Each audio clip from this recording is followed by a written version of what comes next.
Goeiemôre vriende, so aan die begin van 'n naweek 28 Augustus 2026 mag dit vir julle sommer net 'n lekker ontspanne naweek wees wat voor julle uitstrek. Kom ons raak net so vir 'n wyle stil.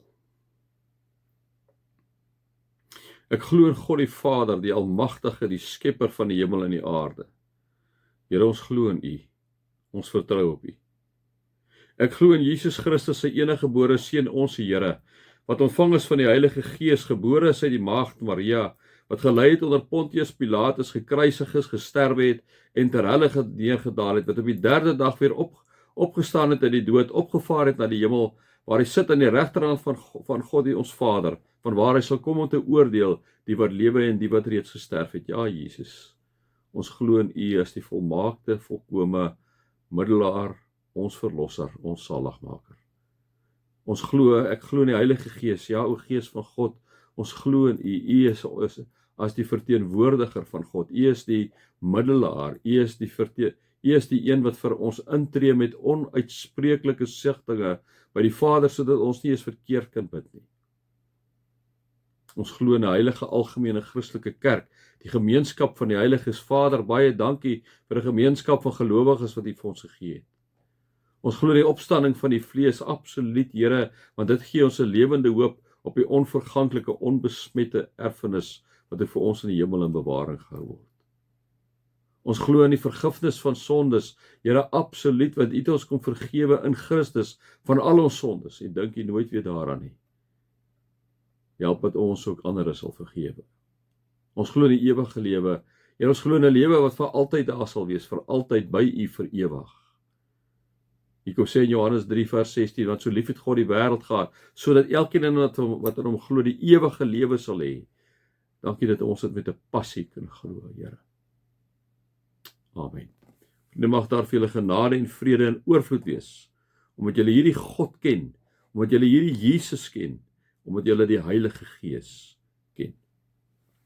Vriende, ons gaan aan met Petrus, ons is by 1 Petrus 2, julle ken nou al lekker die agtergronde van Petrus, skryf aan hierdie 6 provinsies, of hierdie provinsies skryf hy aan, briefie wat hy vir hulle sê, uitverkore volk, besprinkel deur die bloed van Jesus, afgesonder vir die Heilige Gees, julle gaan beproewinge deurgaan, julle geloof gaan gesuiwer word, soos goud gesuiwer word, julle moet heilig lewe, kom sê hy vir hulle hierso, hy kom sê, inderdaad, julle is 'n geestelike huis, laat julle opbou tot 'n geestelike huis, kom sê hy, en dan kom sê hy hierso die volgende. Hy sê, daarom staan daar, kom ons lees gou weer in die vorige versie, laat julle as lewende stene opbou tot 'n geestelike huis om 'n heilige priesterdom te wees en geestelike offers te bring wat deur Jesus Christus vir God welgevallig is. Daarom staan daar in die skrif, kyk, ek lê in Sion en hoeklip, uitverkies vir die ereplek. Wie in hom glo word nooit teleurgestel nie. Julle wat glo deel in hierdie eer, maar vir die wat nie glo nie, geld die woorde, die klip wat deur die bouers afgekeer is, juis hy het die belangrikste klip in die gebou geword. Jesus is die belangrikste klip in die gebou. En 'n klip waaroor 'n mens struikel en 'n rotswaard teen jou stamp is Jesus, wanneer jy hom nie aanvaar nie, wanneer jy hom nie aanvaar as die verlosser en saligmaker nie, is dit baie sleg. Hulle struikel omdat hulle nie aan die woord gehoorsaam is nie. So het God dit ook vir hulle bestem, né? So mense wat nie glo dat Jesus die verlosser is nie, mense wat nie glo dat Jesus die Christus is nie, hulle gaan struikel. Julle daarteenoor, nou kom praat Petrus met hierdie paar mense wat hy nou in hierdie provinsies, hy kom sê, kom ek sê dit gou weer vir julle, by wie julle is.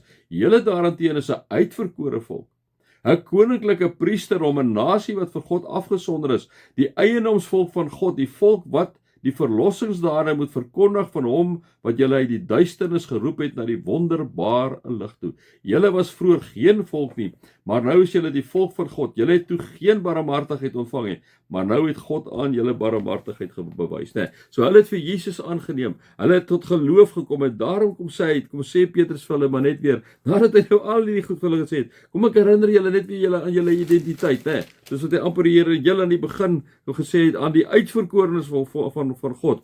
Vreemdelinge in die wêreld wat versprei word in die provinsies. Ek kom sê hy vir hulle, kom ek herinner julle net wat ek julle herinner het in vers 1. Julle is 'n uitverkore volk. Julle is 'n koninklike priesterdom. Julle is die eiendom van volk. Julle is afgesonder vir die Here en julle moet as volk van die verlossingsdade van Jesus gaan getuig. Dis natuurlik wat hy vir jou en vir my ook sê, né? Ek en jy is inderdaad uitverkore. Ek en jy is inderdaad 'n koninklike priesteron. Ons is inderdaad 'n nasie wat afgesonder is. Ons is inderdaad die volk, die mense wat die verlossingsdade van Jesus moet gaan verkondig. Dit is ons identiteit. Ons is geskep na sy beeld om wat te doen? Om hom te verteenwoordig. Om hom te verteenwoordig. En vriende, mag hierdie gedeelte tot jou spreek, soos ek glo hy daai tyd tot hierdie mense in hierdie provinsies gespreek het vir wie Petrus die brief geskryf het. Weet wie jy is 'n uitverkore volk. Ons moet vir mense gaan vertel van die verlossingsdade van Jesus Christus. Mag julle God se liefde ervaar, sy genade ervaar en sy teenwoordigheid ervaar. Amen.